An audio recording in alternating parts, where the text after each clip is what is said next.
much. Well, both pharmacies and veterans expressing frustration tonight over an uphill battle with filling prescriptions. And they're pointing to the Veterans Insurance Company as the one needing to fix it. Samantha Boyd joining us now live from the Capitol with more on this and what's being done to fix the problem with this. And Sam, it sounds like a pharmacy issue, but it's being addressed at the Capitol as well. Yeah, Bob, that's right. You know, everything here at the Capitol goes hand in hand. We do have a few lawmakers who were also pharmacists. State Representative Brandon Aker is one of those, and he tells me he's seeing this problem firsthand. He says the state has really two paths forward for how they can respond to this.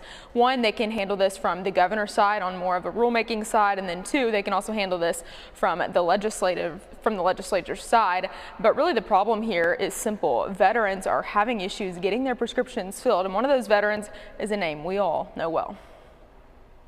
Some were telling me that they'll lose money if they take this. He's known by many of us as Arkansas Attorney General Tim Griffin, but he wears another hat too, veteran, making him one of the many he says is experiencing problems getting necessary prescriptions filled at nearby pharmacies. It's really a mixed bag of what I call some of the most honorable patient population that the state of Arkansas is not able to service. State Representative Brandon Aker owns Aker Family Pharmacy in Maumelle, where he sees this problem firsthand due to PBM and TRICARE, with veterans insurance keeping them from being able to get their prescriptions filled at nearby locations. Many find that it's easiest to get it filled by mail order through Express Scripts. Extremely frustrating. I tell people all the time in our staff, you know, illness is a scary thing, and people don't want to be scared with their mailbox.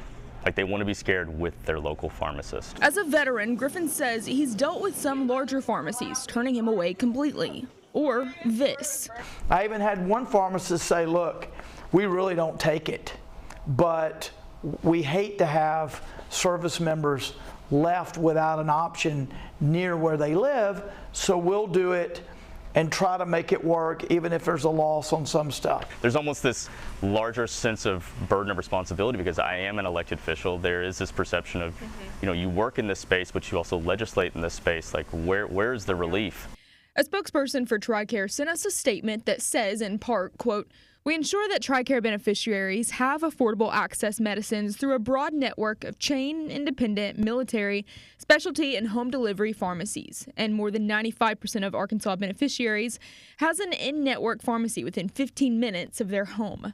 We are always dedicated to providing more choice to beneficiaries, and we are working to welcome more independent pharmacies to our network." It's just incredibly frustrating to see them almost begging for that access and for them to just be turned away. Now TRICARE also gave me a number that veterans can call to figure out who actually fills their prescriptions nearby. I have that listed on our website. That's KARK.com. TRICARE is also telling me that they have a new program where they're trying to start helping with independent pharmacies more, start partnering up with them more, pharmacies like the Aker Family Pharmacy. But Representative Aker tells me for them this is not necessarily going to be a game of waiting and seeing. He says we've already gone long enough as a state having to turn veterans away for these prescriptions, so now they're just trying to figure out how they can act. Reporting live from the state capitol, Samantha Boyd, KARK 4 News. More to come on this.